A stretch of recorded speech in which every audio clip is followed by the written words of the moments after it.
You are listening to This is Oklahoma, hosted by Mike Hearn, telling stories of Oklahomans and those that have made it their home. Before we get into today's episode, I want to tell you a little bit about our current sponsors, the Oklahoma Hall of Fame. As you well know, if you've been following This is Oklahoma, they've been a huge part of this podcast. So this podcast is presented by the Oklahoma Hall of Fame, telling an Oklahoma story through its people since 1927. For more information on the Hall of Fame, go to www.oklahomahof.com and follow them on Instagram for daily updates at oklahomahof. Also, for the podcast, a new sponsor this year that's just come on board and super excited to announce RCB Bank. Since 1936, RCB Bank has offered progressive products and a friendly service. Come in today to find out more about their loan promotion on new, used, refinanced cars, boats, campers, and ATVs. Visit RCB Bank to learn more. RCB Bank, that's my bank. With approved credit, restrictions apply. Now, let's get into today's episode. What's up, guys? Welcome back to another episode of This is Oklahoma. Mike Hearn here, your host, back with another episode down at the Bedford studio today with Noah Engh. We've met previously, but not for very long, while I interviewed your wife, Rachel Cannon, which a lot of people would know with obviously the recent news of Prairie Surf Media kicking absolute rear in Oklahoma City and just doing amazing things for the state. So I'm sure you're extremely proud, but the story today is about you, not about your wife. Sorry, Rachel, if you're listening. I'll link that podcast down below. Yeah, no, it's great to be here. Thanks for having me. Yeah, so I guess career musician would be I guess what people see you as. Yeah, I've played music all my life. I grew up in Minneapolis, Minnesota, moved out to Hollywood, California, and when I was 18. And just played in bands. I'm mainly a guitar player. Yeah. Played in a lot of bands, did a lot of touring, a lot of low-level touring, a lot of small, mid-level touring. Yeah. You know, lots of vans, lots of bands. And always did my own thing, but always played with other people. And then that shifted to doing more of my own stuff. And, you know, long story short, now we're here, and I play here and do it here. So you said grew up in Minneapolis. Yeah. What was that like growing up? You know, it's fun. I was thinking about that on the way over because I feel like everywhere I've lived, people have misconceptions about. So, you know, Minneapolis was a great place to grow up. I grew up in the city, in the southwest part of the city, and it was great. Minneapolis has its share of problems lately, nationally, you know, recognized problems. But it was a great place to grow up.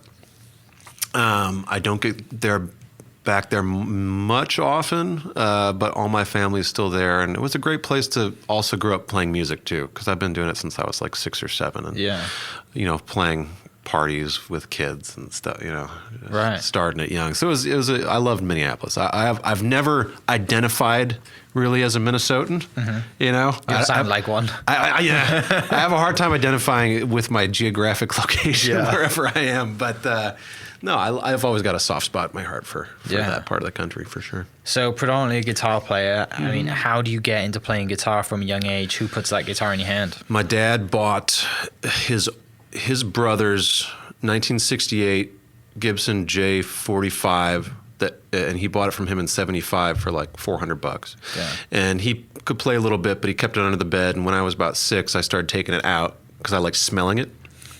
It was the same way with cigars. When I've always been a big fan of tobacco. Yeah, I love the smell of it. I can't smoke it, but unfortunately, I can smoke it. Yeah, you know? And so with the guitar, I like to bring it out and smell it. It smelled so great. And the same thing, like my dad doesn't smoke, but he had a friend give him a cigar, and he kept it in the cellophane, and he put it on the mantle, and I would take it down and smell it. Yeah. So it's all kind of smells. Okay. You know, but I learned a couple chords, and I would bang on it with a pick, and my dad would hold the chords, and so I got into it slowly that way. But it got real serious when I was about 11. Okay. That was all I did. Sports were no longer important, or hanging out. The first show I played was the 6th grade dance, and I noticed there was a girl dancing. And I was like, well, that's sold. It. She's dancing because of me, because of the sound that is coming out of this. Yeah. You know, so that was the start for sure. Yeah. And family, brothers, sisters, or you only child? No, I've got a sister that's 13 months older than me, and I've got a half sister that's about 9 years older. Are they into music as well, or was it just you and your dad? My sister can play piano, and my mom can play violin. That's not easy. No. They're really good at reading music. They can't like jam out or anything. Sure. I'm the opposite. I'm pretty dyslexic. Just pick it up and can't read any type of music. Yeah. But no, I'm kind of the only one that ever picked it up and went with it. Yeah. So you get to a point, you have that moment in 6th grade and you think, okay, like I want to get better at this. And then you're reading magazines, watching TV, and seeing, that is my dream now. This is where I'm set. And someone comes to you, they're like, I'm going to be a musician. Yeah. And the funny thing is that my parents were kind of way behind the times with technology. I'm 34, but I grew up without the internet for the most part. Sure. And I mean, and further than that, we had a black and white TV when I was a kid. So it's like they were really late. So it was magazines. It was literally going to the library and getting the hard rock magazines and like looking at the pictures, So it was mysterious. That was one of the things that drew me into it. Was like first seeing pictures of Zeppelin or something. You're like, this is some mysterious stuff going on here. Some black magic I need to be aware of. Well, and I guess when you're reading, your imagination's taking you as well, right? So you're building your own kind of narrative and story of what you're seeing pictures of. And This looks so cool. And of course, you always see bad pictures in magazines. No, they don't put the picture of someone, sleeping on the floor of a van for 10 years before they made it, But yeah, so you definitely get that.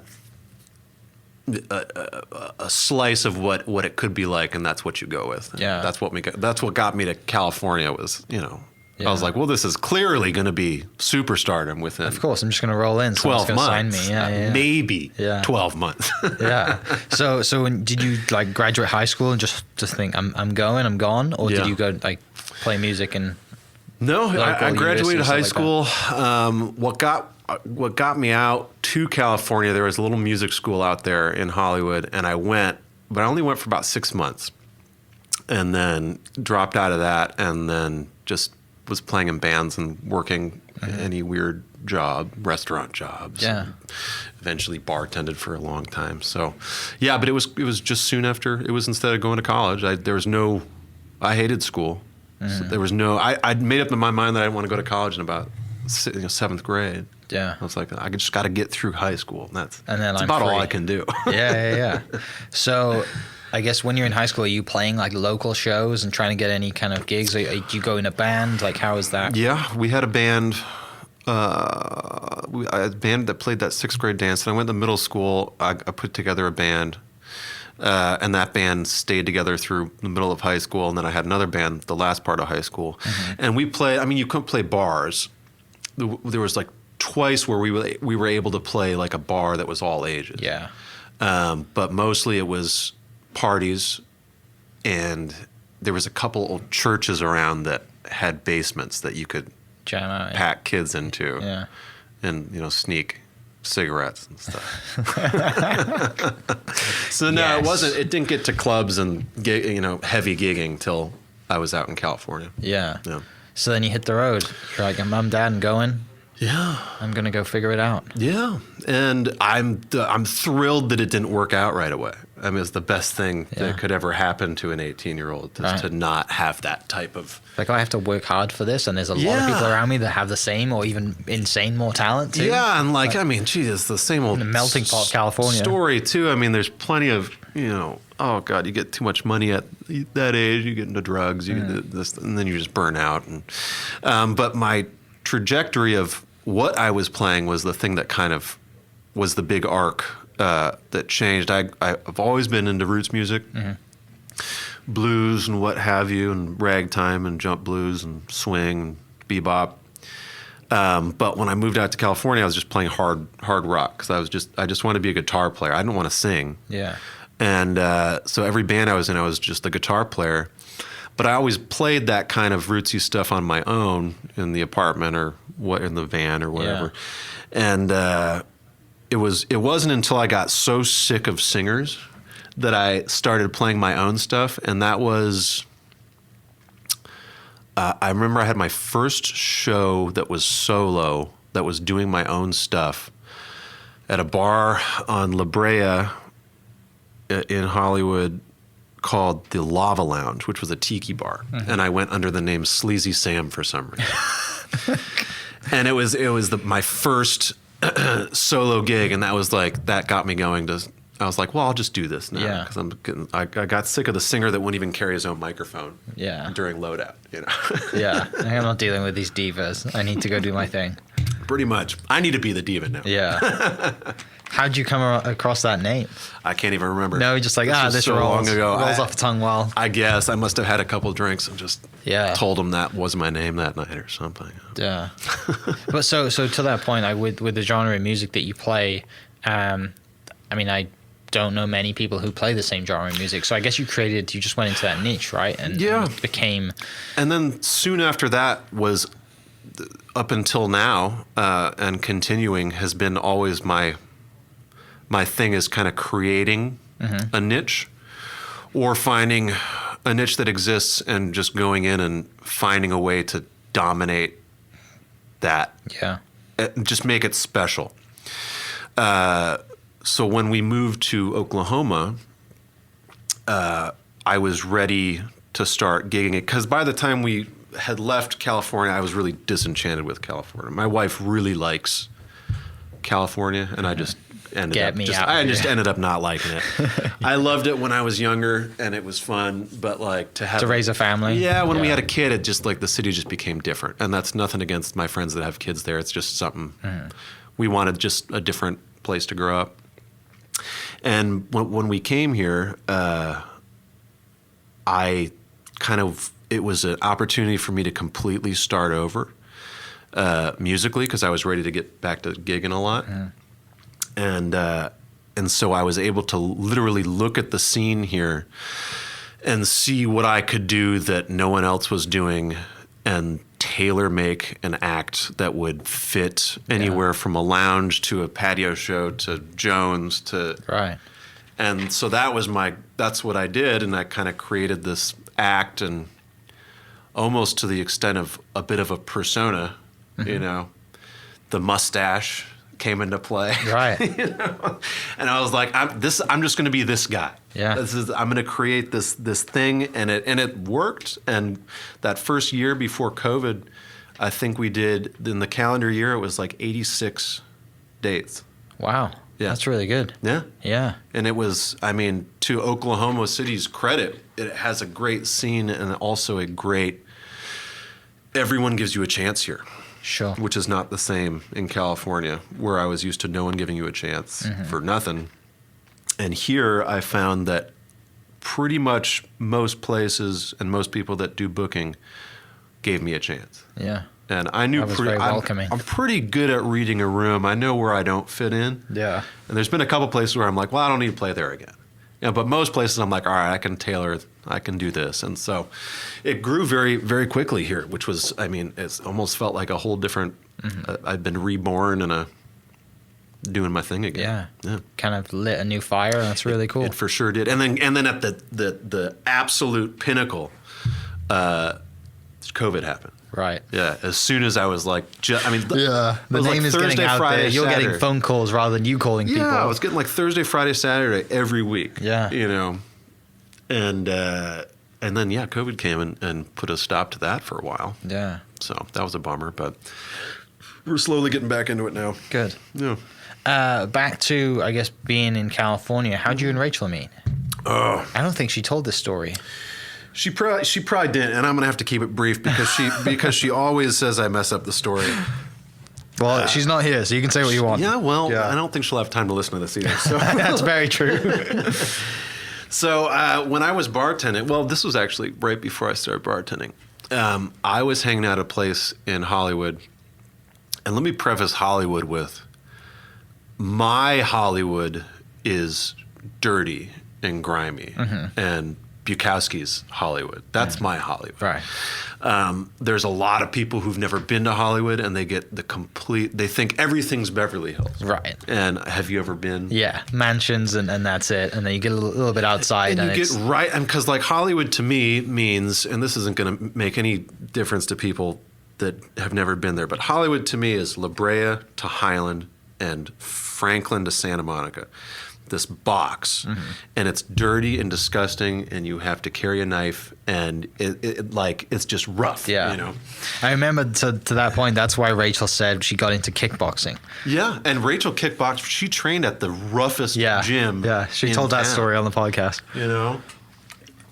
So right in that neighborhood, there was a place which is not there anymore because Hollywood has changed so much, called the Piano Bar, and it was on Selma, right between Sunset and Hollywood, and it was this glorious dive-ish, dive-adjacent bar that had live music 7 nights a week, and it was a residency bar, so all the same act played, you know, and so I ended up being a residency there on Thursdays for I don't even know how many years, but I had a buddy that played every Sunday. And he was friends with a guy that went to school with Rachel here at OU. And he had moved out to California a little bit before Rachel had. And I started sitting in with this guy because we really got along, and he played, you know, roots music. And I would sit in playing lap steel or guitar. And we met there at that bar briefly. And the funny thing was there was another friend of a friend was a photographer, and he had done a photo shoot with Rachel.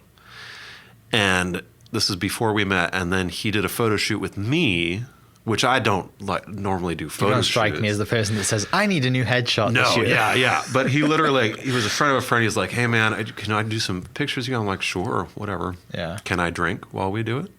And so he shot those, and a week apart.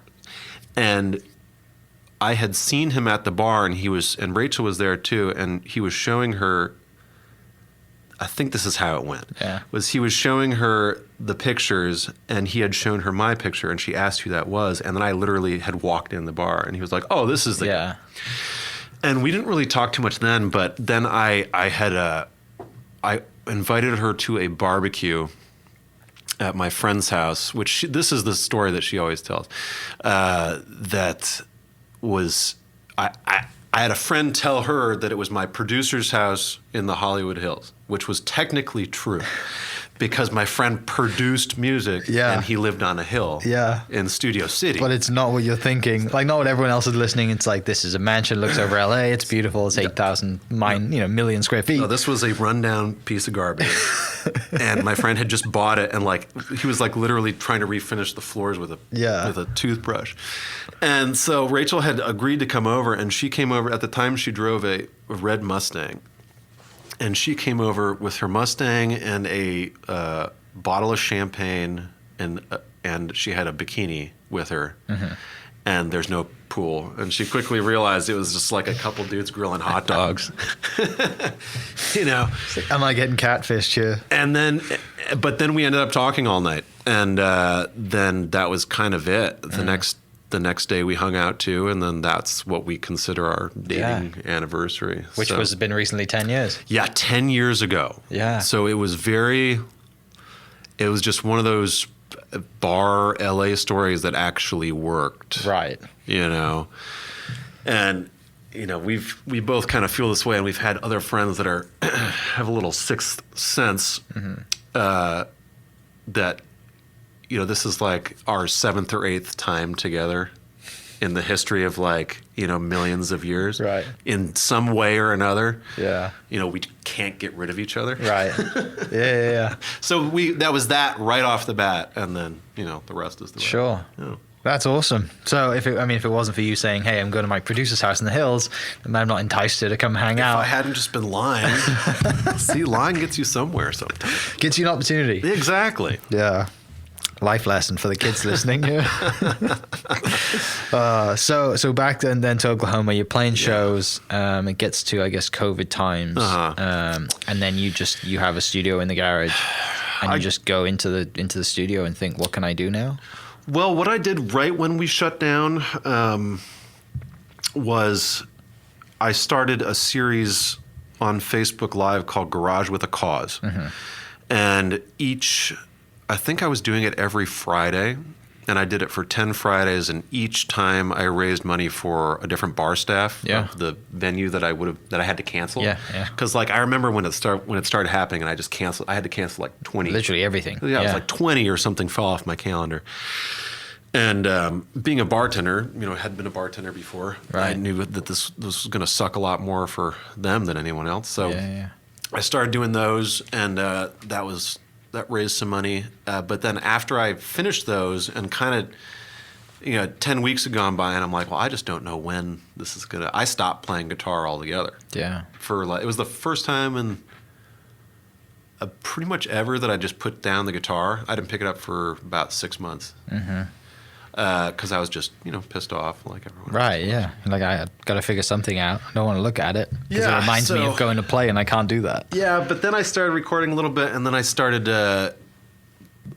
playing more ukulele, which gets into this new weird project that we can talk about. Yeah, definitely. Yeah. Tell me about it. Well, about the ukulele. When I started, I've always had ukuleles around. We've got like 5 or 6 at the house, and I started banging on it and just learning my whole set, which is about 90 songs that are in our set. Yeah. And I just started learning the set on ukulele and having fun with it. And I started writing, and I hadn't really written. I'm not a prolific songwriter, and I know I'm not because I have friends that are. You know what I mean? But when I get down to it, I can do some work if I need to. But I started writing, and there's another thing that I kind of meticulously planned. I realized that ukulele sales had spiked during COVID. Okay. Everyone wanted to learn the ukulele. Sure, yeah. So ukulele has historically had these funny spikes.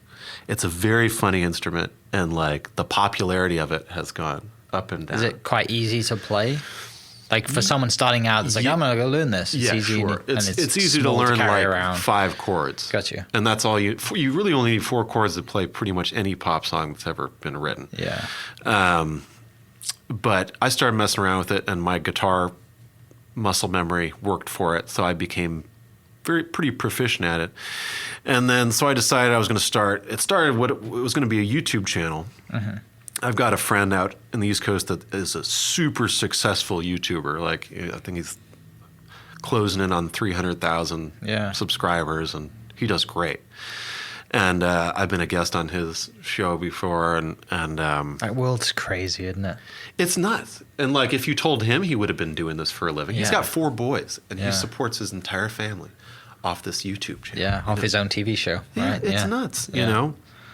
And so, I'm not that great with technology, but I was like, all right, I'm going to try my hand at some content. Mm-hmm.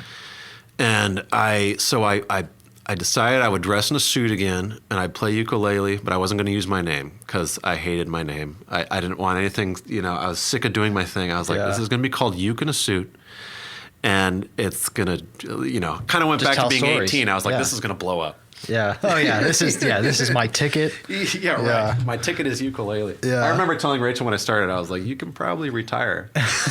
This movie business thing, this is going to be pennies compared to the stuff that we're bringing in from my uke. Exactly. 4 strings and a cloud of dust. So, so I started, and I got no traction on YouTube. I don't understand how YouTube works. And my friend that is successful on it has no idea how YouTube works. Yeah.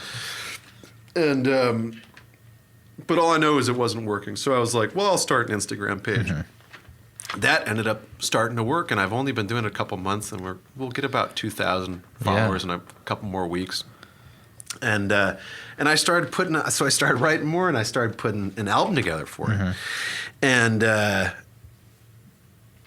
And so I finished that. And the world's crazy too. I found the guy to do the artwork on Instagram. Yeah. This kid in Detroit did an amazing job with this like mid-century style. I sent it to you. Yeah. And then to even take that further, what's cool about, a lot of people will say about the music business is like, it's great that it crashed because all the power is in the artist's hand. Yeah. And that's true to an extent, but you're never going to get an A&R guy taking a chance on you or giving you an advance or really letting you make an album. The real gatekeepers are still pretty much there. Yeah. Yeah. So there, you can do it on your own. It's just not as, it's is what it is. Yeah. But where was I going with this? Social media. So I reached out, and I don't want to say who this guy is because nothing's come to fruition of it yet. But there's this guy that owns a small record label, and he puts out a couple acts I really like.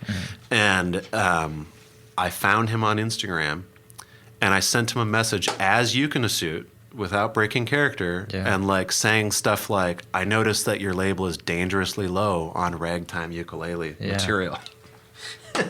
And I ended up getting him on the phone.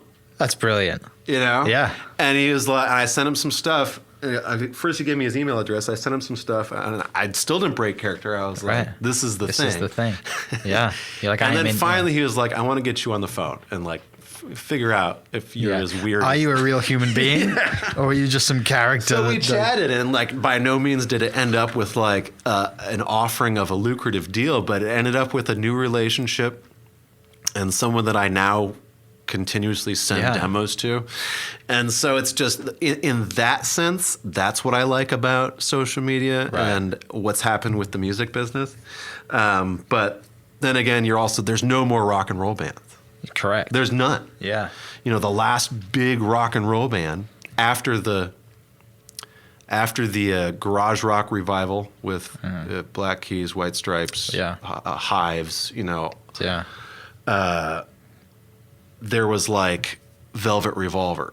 I listened to a lot of Royal Blood. Did you listen to them? They're kind of coming back, right? But also they've got a bit pop recently with some of their new They're new very stuff. polished. Yeah. Yeah, like even that first album, the Figure It Out song. Yeah.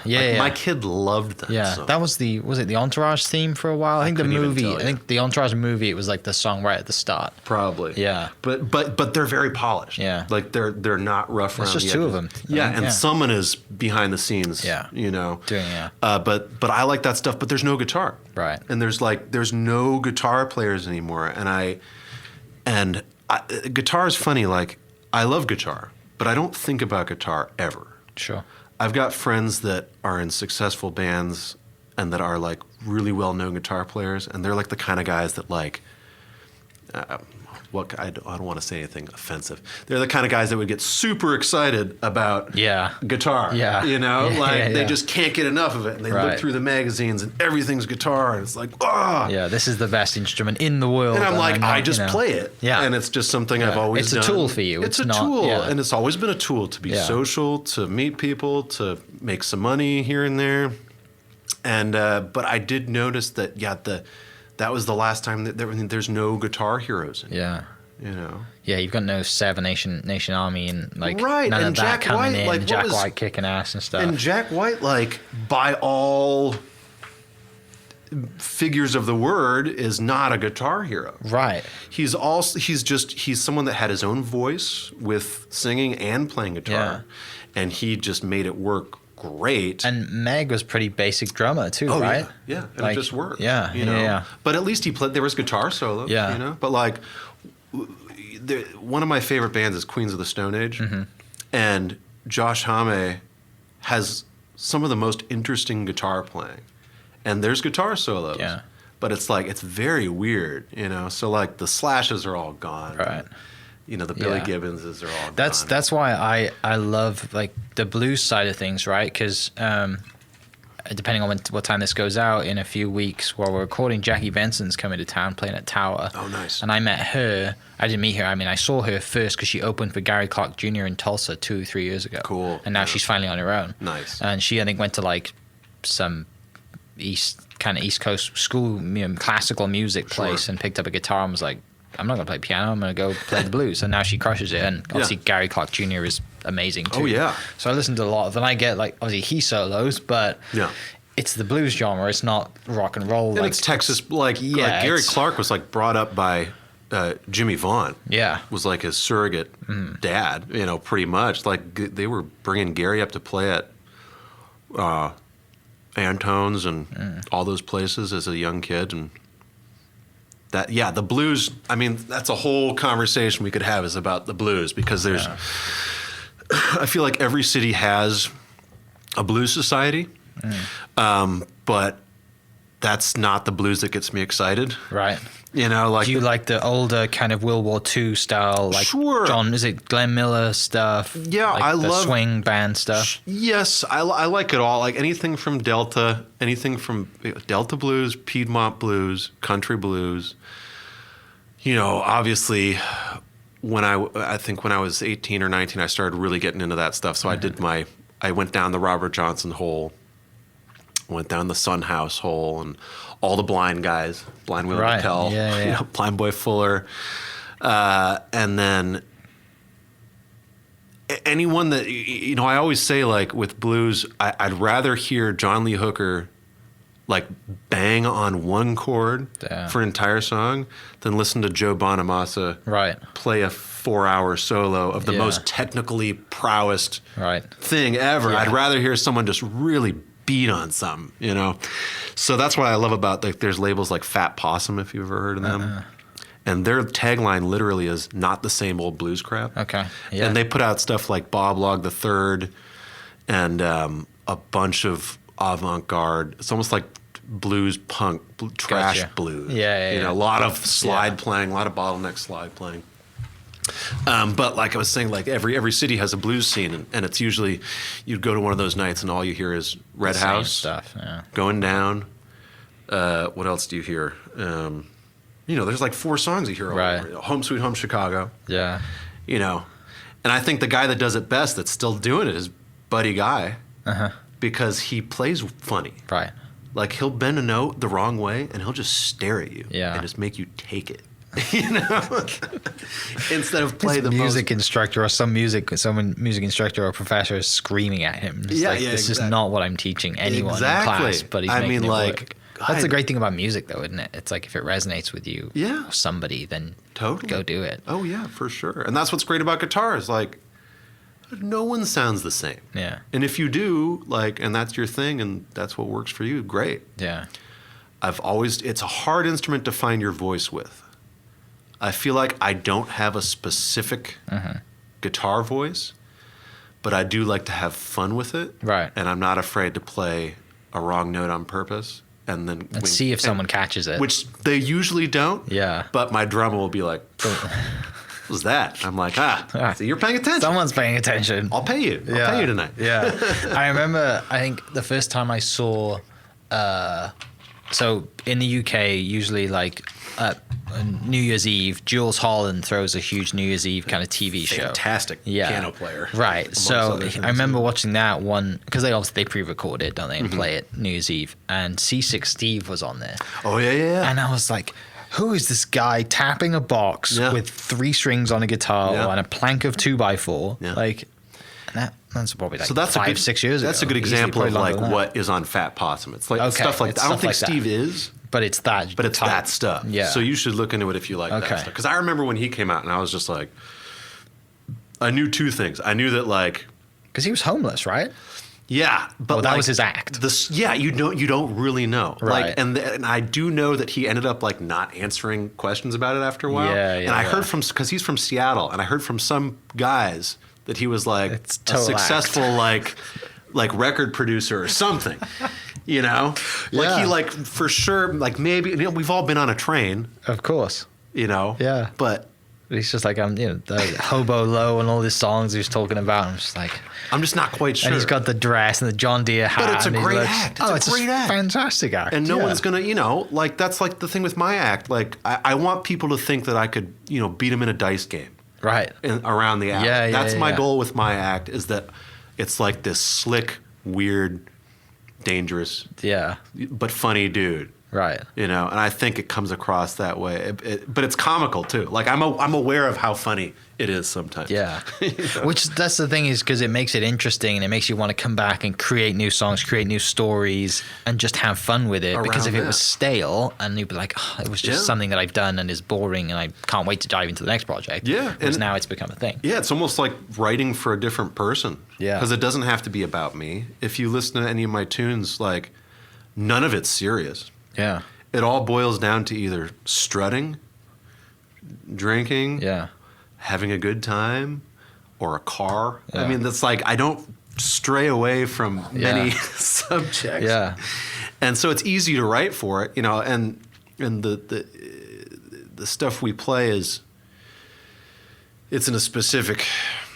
has a specific sound. So it's not every time I write a song, we don't have to reinvent the wheel. My band doesn't even rehearse. Yeah. I tell them we're doing a 1-2-6-5 in A, and there's 2 breaks. Yeah. And we'll usually just get it. Yeah. That's good to have that relationship. And were these people that you have in the band people that you just kind of like found when you came back to town, or were they people that you kind of already had mutual relationships with? No, I didn't really know anyone here when we moved here. And my wife didn't really. She was gone. Rachel was gone for 20 years. I found it was luck. The guy across the street from me, Justin Wallace, he plays in a band called the Flannels. There's a 90s cover band here, and they're great. And he started introducing me to people, and he introduced me to his drummer, who I used for one gig. It didn't work out, but his drummer was like, "Hey, I know this isn't working out, but I've got like 6 guys you can talk to." Yeah. And I'm like, "I love Oklahoma." Right. Yeah, he's not like screaming at you, throwing his sticks at you, telling you he never wants to see you again. And I only use a guy with brushes and a snare drum. That's all I want, and that's a whole different.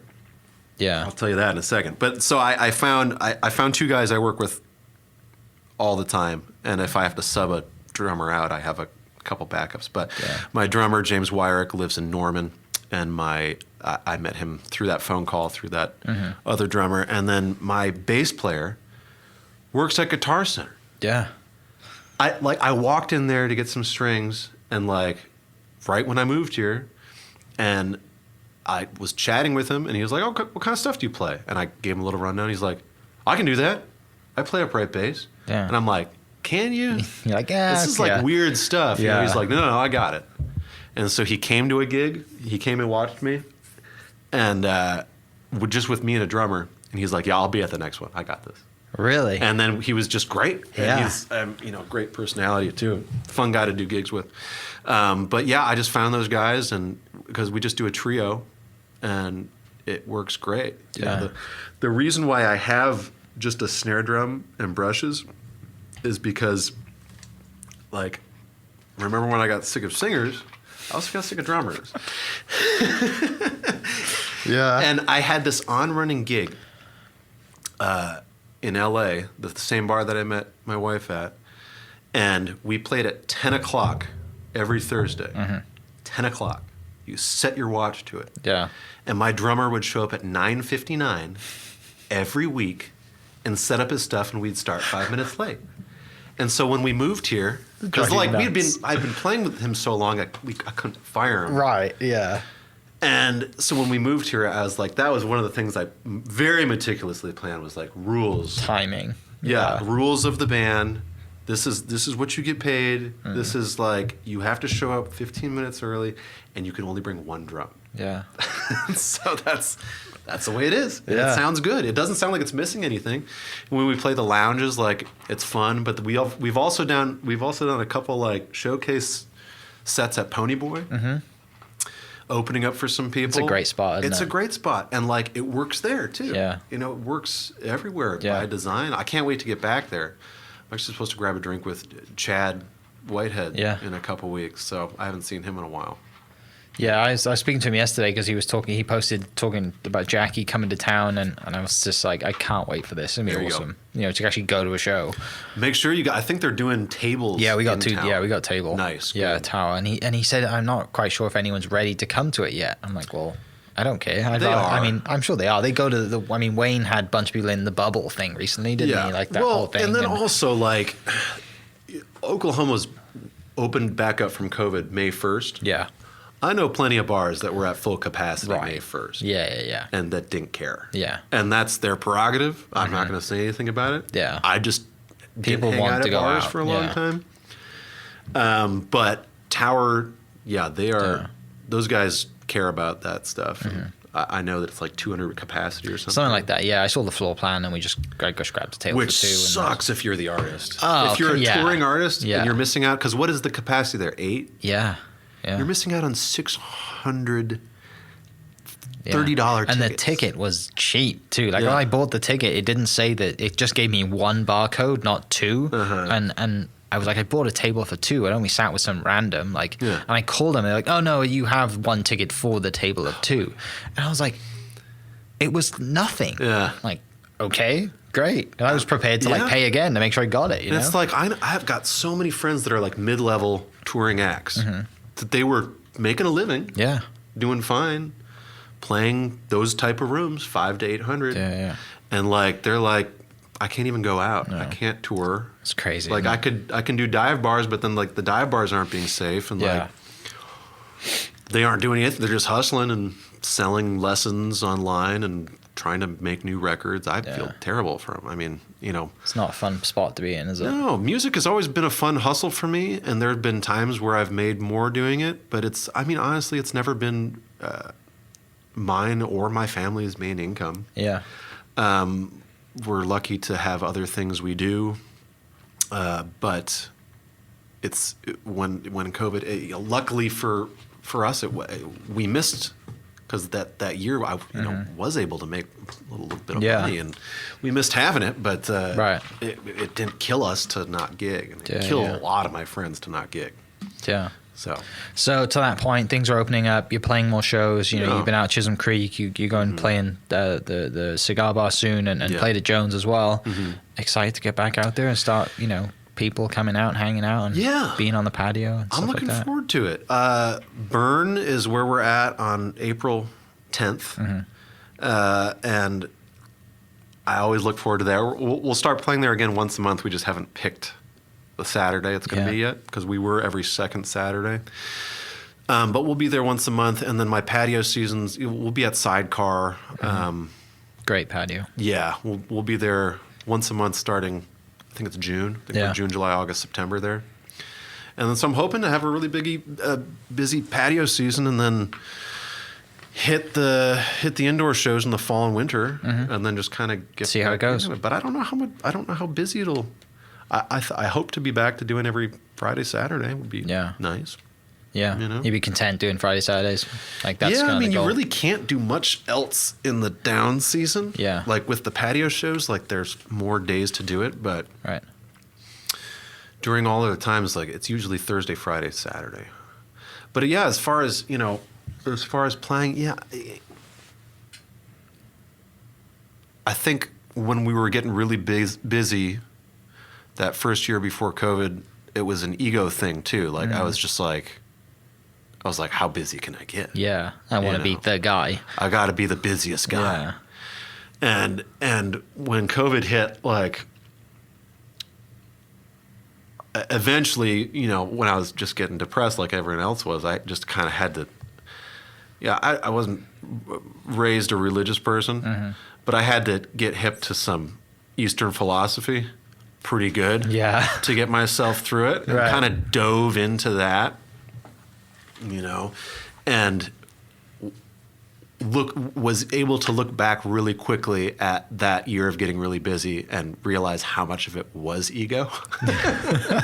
Like I have taken the persona to a new level. So getting back into it, I don't have that much anymore. Yeah, you don't have the need to have that fix, I guess. Because I get it other ways. Sure. And I, it was a weird year, and that was one of my big lessons was like identity and dropping some ego, and so I don't really have a number of how many dates I want this year. Which is probably a great way to come into it, right? Because if if something does happen and it does kick off and it gets busier and busier, you're like, great, you welcome it. It's not like I need this. I need to go out there and you and it's also like, how busy could I get here in Oklahoma City? Right. And the answer is as much as I want to play, but like in the stage of my career right now and having a young child,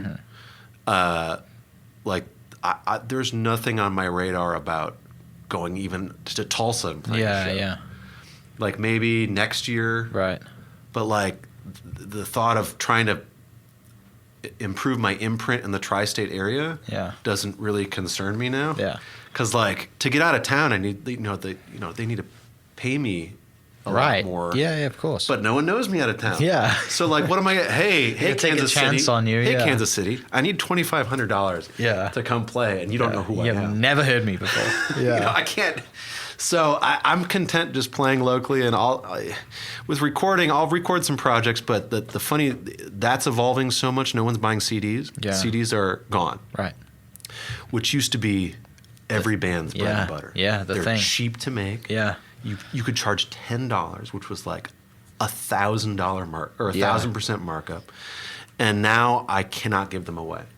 Yeah. Someone will come up and put a $20 bill in our tip jar at a show, and I'll be like, take 2 CDs, and they're like, I don't have anywhere to put it. Yeah. Where am I going to put it? And then what am I going to do? Like, it's going to become a coaster on my coffee table. What do I have to do? Print vinyl? Right. For the one guy in the audience that that's a vinyl head? Yeah. I'm not. And it's incredibly expensive to run a vinyl. Oh, I'd love to have it.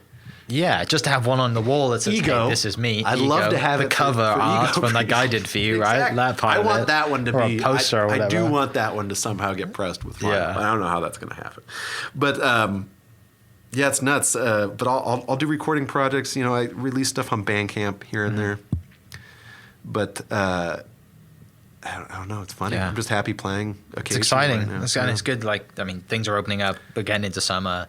You got a bunch of stuff coming on. And So it's come nice see to, me anytime we're playing. You can find me on Facebook if you haven't already, and that's pretty much where I tell people I play. Yeah. So just at Noah Engh on Facebook. Yeah, if you just search Noah Engh, you'll find me there. And then on Instagram at You Can A Suit as well. I'm also on Instagram under my own name, but yeah, You Can A Suit. You can go check that out. It's a fun project. Just don't tell people it's me. Because the funny thing about that, the audience on that is totally different. Is that it's international. Yeah, it's great. Because it's a blank canvas of Instagram. Hashtags worldwide. You know? Yeah. So like I've got like a ton of people in Spain. That's awesome. That are like, I love this. You're like, come to Spain. And like I get messages all the time. And ego. Right. Like, babe, we're going to Spain. Come to the UK. Yeah. Come to Australia. Come to this. And I'm like, man, if I could just come to play for you, that'd be great. You get one phone call, the guy's like, I'll give you money. Why don't you get 800 of your friends? Yeah. Hey, but it's possible. Yeah, why not? It takes one message. I've been laughing at it because it's like it's gaining this funny little popularity that I haven't been able to do on my own on social media. Yeah. And I think it's because like people aren't intimidated by ukulele. Right, yeah. Because they see it as a comedy and they see the act. Yeah, here's like, some fun this is content. Kind of cool, yeah. So we'll see what happens. Yeah. I have no idea what's going to happen. It's going to be fun. Yeah. Well, mate, I appreciate you coming down. Appreciate you driving in and coming on the podcast. Thanks for having me. For everyone listening, I'll post the links down in the description so you can see that and go to Noah's page and come see some of his dates and then go check him out. I love it. I'll come say hi. Will do. All right. Thanks for everyone listening. We'll catch you next episode. Cheers. This podcast is presented by the Oklahoma Hall of Fame, telling Oklahoma story through its people since 1927. For more information on the Hall of Fame, go to www.oklahomahof.com and follow them on Instagram for daily updates at oklahomahof. Also, huge shout out to RCB Bank for jumping on board to be a sponsor. RCB Bank's loan promotion is here for a limited time. Head into any of their 40 Oklahoma locations to get as low as 1.79 APR on your next car, boat, camper, or ATV. Apply online at rcbbank.com. RCB Bank, that's my bank. Rate and finance with approved credit. Restrictions apply. Member FDIC. Huge shout out to my sponsors. Thank you for listening. We'll catch you next episode. Cheers. Thank you for listening. We are inspired by those around us and hope that you are too. Make sure you subscribe to this podcast on your favorite podcast platform and leave us a review so we can keep telling your stories. For more great Oklahoma content, follow This Is Oklahoma on Facebook and Instagram.